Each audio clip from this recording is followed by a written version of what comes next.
Supreme court نے وزارت داخلہ کے وندے ماترم سے متعلق سرکولر کے خلاف دائر عرضی پر سماعت سے انکار کر دیا۔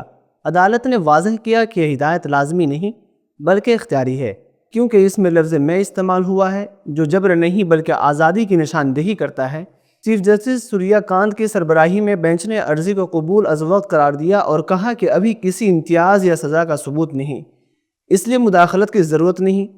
عدالت نے یہ بھی کہا کہ اگر مستقبل میں کسی کے خلاف کارروائی ہوتی ہے تو وہ عدالت سے رجوع کر سکتا ہے۔ عرضی گزار کے وکیل سنجے ہیگڈے نے موقف اختیار کیا کہ کسی مخصوص گیت کو گانے پر مجبور کرنا سماجی دباؤ پیدا کر سکتا ہے، چاہے قانونی جبر نہ ہو۔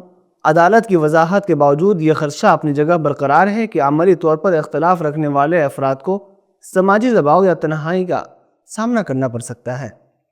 ایسے ماحول میں لوگ اپنی ذاتی رائے کے اظہار سے ہچکچاتے ہیں، جس سے آئینی آزادی کمزور پڑ سکتی ہے، خاص طور پر ایک متنوع معاشرے میں جہاں مختلف مذاہب اور عقائد کے ماننے والے بستے ہیں۔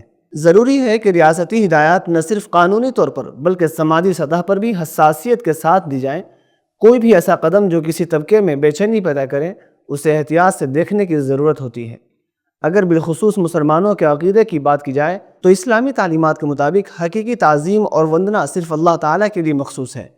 اس لیے اگر کوئی مسلمان اپنے عقیدے کی بنیاد پر وندے ماترم پڑھنے سے گریز کرتا ہے اور اس پر سوال اٹھایا جاتا ہے تو یہ صورتحال دراصل ایک دعوتی موقع بھی بن سکتی ہے، یعنی اپنے مذہب کا تعارف پیش کرنے اور اس کے اصولوں کو واضح کرنے کا ایک سنہری موقع۔ یہ رویہ نہ صرف آئینی دائرے میں رہتے ہوئے مذہبی آزادی کے حق کا استعمال ہوگا بلکہ جرأت ایمانی اور اصولی استقامت کا اظہار بھی ہوگا۔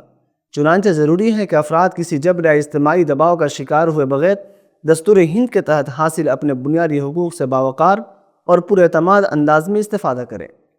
آئین ہند ہر شہری کو مذہبی آزادی اور ضمیر کی آزادی دیتا ہے، اس لیے بہتر یہی ہے کہ افراد بغیر کسی خوف یا دباؤ کے اپنے عقیدے کے مطابق فیصلے کریں اور ریاستی ادارے بھی اس آزادی کے تحفظ کو یقینی بنائیں۔